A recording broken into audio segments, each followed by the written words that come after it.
13절. 보라, 곡식단을 가득히 실은 수레가 흙을 누름같이 내가 너희를 누르리니. 14절. 빨리 다름박질하는 자도 도망할 수 없으며 강한 자도 자기 힘을 낼 수 없으며 용사도 자기 목숨을 구할 수 없으며. 15절. 활을 가진 자도 설 수 없으며 발이 빠른 자도 피할 수 없으며 말 타는 자도 자기 목숨을 구할 수 없고. 16절. 용사 가운데 그 마음이 굳센 자도 그날에는 벌거벗고 도망하리라.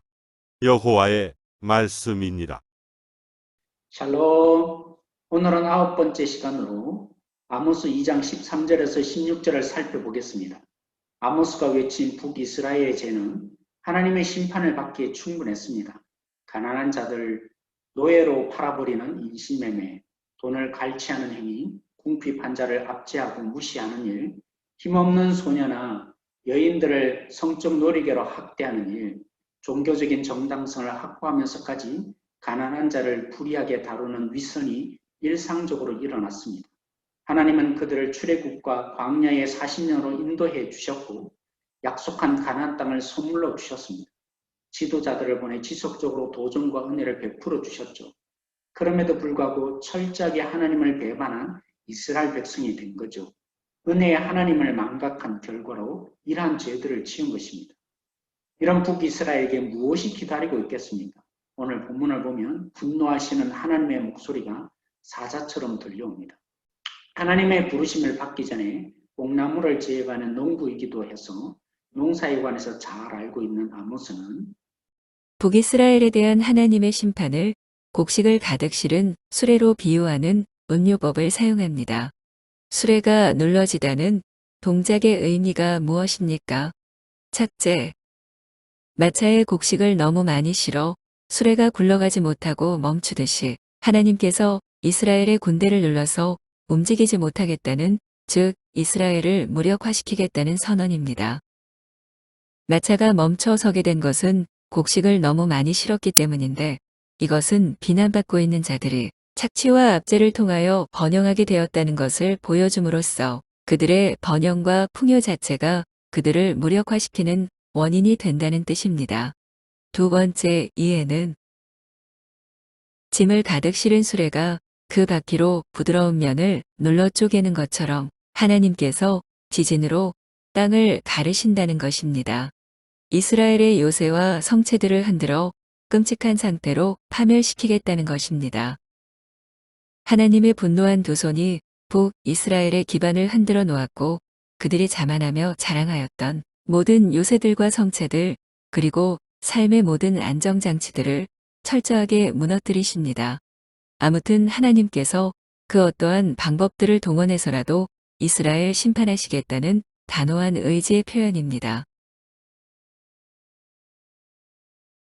아모스는 이스라엘의 보병들, 화살과 특수무기로 무장한 군사들, 마병들을 언급하면서 치열한 전투 장면을 그리고 있습니다.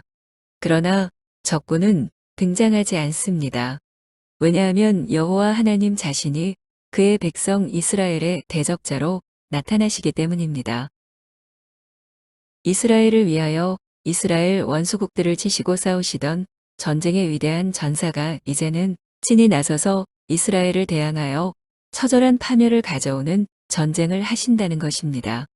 이스라엘 중 가장 민첩하고 날렵한 부대라 할지라도 하나님의 심판의 칼날을 피하지 못할 것이며 가장 용감하고 용맹스러운 군사들이라도 죽음의 파도로부터 도망치지 못할 것입니다. 이스라엘의 심판은 하나님의 말씀을 가지고 있는 것이 근거입니다. 하나님이 보내신 선지자들의 가르침과 훈계를 받았음에도 불구하고 하나님의 말씀에 귀를 막고 선지자들을 거절하였습니다. 오히려 거짓 선지자들의 가르침에 귀를 기울였습니다. 또한 자신들의 백성을 위에 행하신 하나님의 역사를 알고 있었기에 그들의 죄는 더 심각했습니다. 이스라엘이 하나님의 백성이라고 무조건적인 미래가 보장되지 않습니다. 출애굽의 은혜가 그들의 미래의 심판을 유보하거나 취소하지 않습니다. 하나님은 공의로우십니다.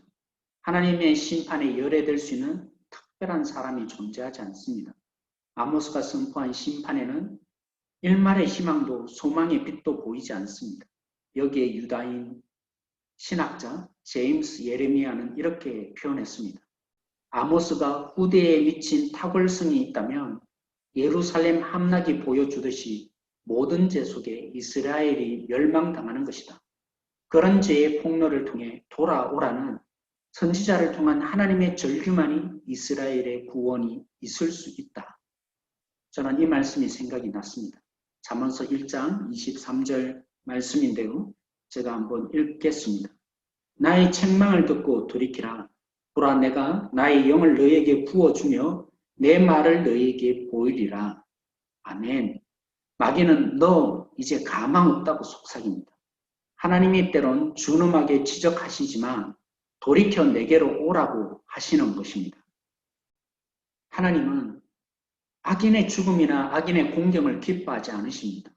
하나님은 악과 어리석음에서 돌이켜 그리스도를 통해서 하나님께 나아오길 원하십니다.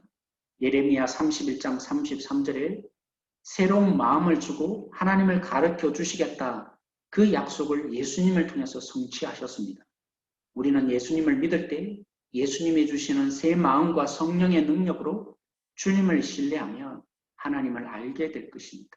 성령 안에서 말씀을 실행할 수 있는 비범한 능력자까지 될 것입니다. 오늘 이 말씀을 우리가 함께 기도 제목으로 삼고 하나님께 나아가길 소망합니다.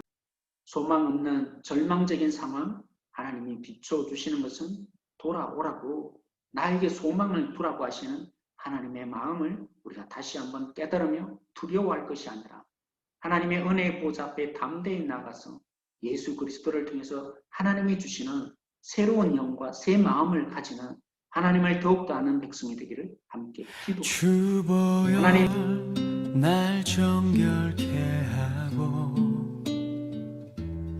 주보혈 날 자유케 하니 주 앞에 나 예배하는 이 시간 나의 모든 것을 주께 드리네. 주의 손 날 위에 찢기셨고 주의 발 날 위에 박히셨으니